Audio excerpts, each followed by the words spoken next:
Right now, a stadium is roaring. Your city won the World Cup, the right to host it, and tonight everyone is celebrating in the streets. Here's what no one is celebrating. There's a good chance your city just agreed to get poorer.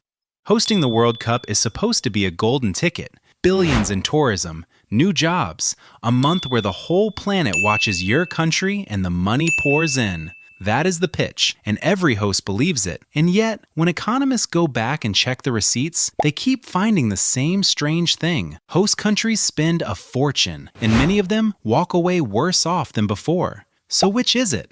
Does hosting the World Cup make a country richer or poorer? You would think this is easy to settle. A global party that sells out every seat, watched by billions of people, has to make money, right?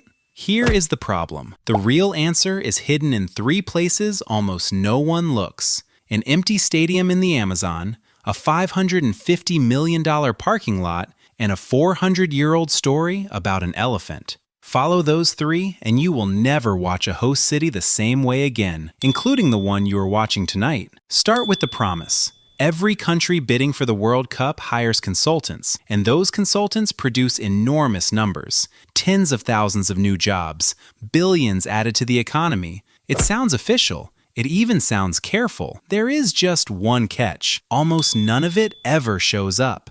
The man who spent his career proving this is Andrew Zimbalist, an economist at Smith College. In his book, Circus Maximus, he lays out a blunt pattern. The economic windfall that hosts are promised almost never arrives, and the rosy studies that predict it are usually paid for by the very people who want the event to happen. And the gap is not small. Two sports economists, Victor Matheson at the College of the Holy Cross and Robert Bod, went back and measured what these mega events actually do to a local economy. Their finding was savage.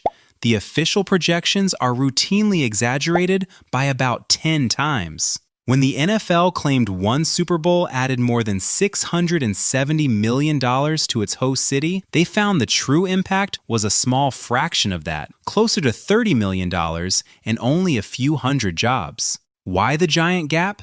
It is something economists call the substitution effect. The crowds who come for the World Cup mostly crowd out the visitors who would have come anyway. The hotels were going to be full regardless. You did not grow the pie, you just changed who is eating it. But overpaying for 1 month of football is not the real damage. The real damage shows up after everyone goes home. Because when the World Cup leaves, it leaves something behind. Concrete. In 2014, Brazil spent more than $3 billion building and renovating stadiums for 1 month of football. Investigators later estimated that corruption added 30 to 40% to those construction bills, and several of the stadiums were barely used again. The clearest example sits in the middle of the Amazon rainforest. The Arena de Amazonia in Manaus cost about $300 million, nearly $50 million over budget. It hosted exactly 4 World Cup matches. 4. The city has no top division team to fill it. Today, local games there can draw crowds in the hundreds inside an arena built for 40,000, and it costs over $200,000 a month just to keep the doors open. In the capital, Brasilia, they spent $550 million on a stadium that, at one point, was being used as a parking lot for buses. And Brazil was not unique. South Africa built gleaming new stadiums for 2010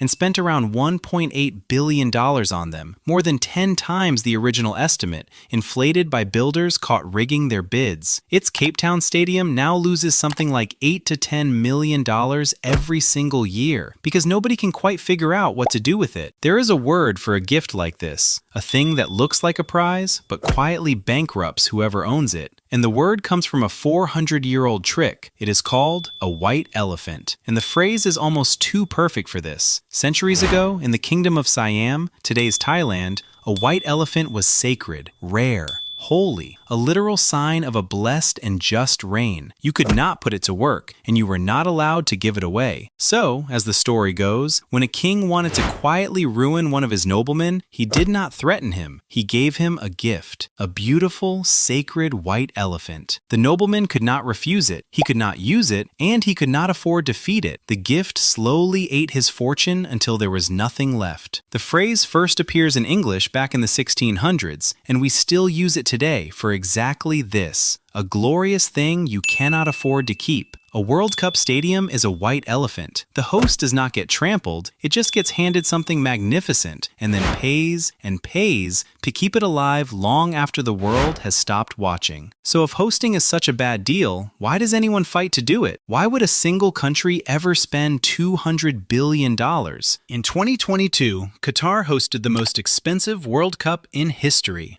The price tag was around $220 billion. That is more than every previous World Cup ever held, combined, many times over. The stadiums alone cost somewhere between $6 and $10 billion. One of them was built to host a handful of games and then be partly taken apart afterward. No spreadsheet on earth justifies that. And that is exactly the point. Because the people who decide to host are not really buying an economy. They are buying attention, prestige, a month where the entire world looks at your country and sees something modern and powerful and worth watching. Economists even have a polite name for it: soft power. The leaders get the glory and the photograph on the world stage, and the bill goes to the public, which is the quiet link to a question you might already be asking. If the host pays for everything, then who actually keeps the money the World Cup makes? And that brings us to right now, to 2026. Because this World Cup, hosted across the United States, Canada, and Mexico, was supposed to be the one that finally breaks the curse. Here is what they did differently. They barely built anything. Instead of pouring fresh concrete into brand new arenas, they are using stadiums that already existed.